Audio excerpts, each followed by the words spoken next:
Alunos do sétimo ano, tudo bem com vocês? Vamos para mais uma aula de história. O tema da nossa aula de hoje é povos iorubás e bantus. Na aula de hoje nós iremos focar nos povos iorubás. Brasil e África. Vamos entender um pouco dessa ligação. O Brasil tem a segunda maior população negra do mundo, inferior apenas à da Nigéria na África. Aí eu deixo duas perguntinhas aqui para vocês. Você já parou para pensar de quais regiões da África vieram os ancestrais dessa parte da nossa população? Outra perguntinha seria: que conhecimentos e costumes eles trouxeram para cá?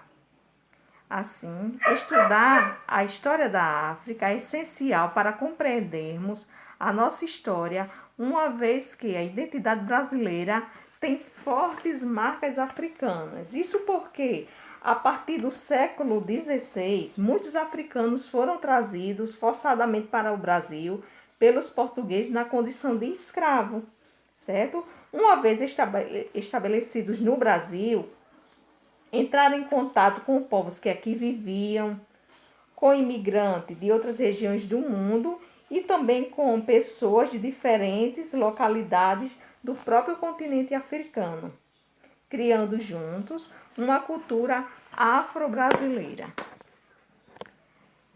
Vamos falar um pouco sobre esse reino iorubá, tá certo?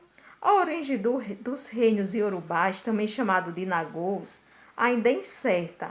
Há indícios arqueológicos de que eles floresceram ao sul do rio Níger por volta do século IX, numa antiga população que tinha como centro a cidade de Ifé, que significa o que é vasto.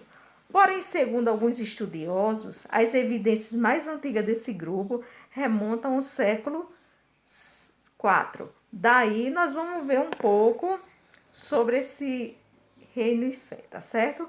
Ifé era o reino mais antigo para os iorubás, formado no século VI, se tornou importante graças à sua posição de entreposto comercial e também porque seus artesãos aprenderam desde cedo a técnica de fundição de ferro.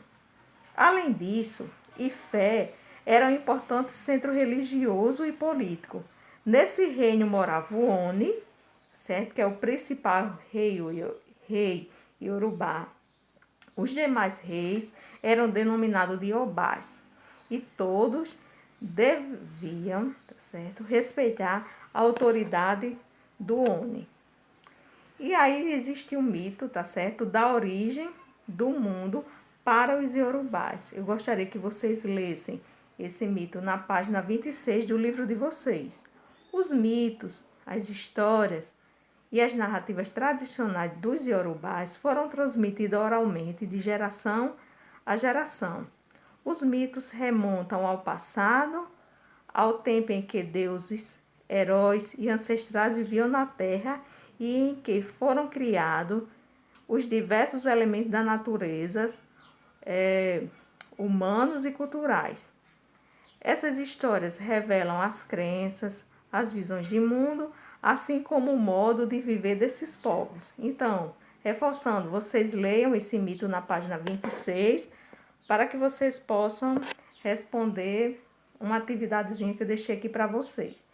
Então, a primeira questão dessa pequena atividade é: copie e responda a questão 1 da atividade da página 29. Ou seja, vocês irão lá na página 29 do livro de história de vocês, irão copiar e responder a questão 1.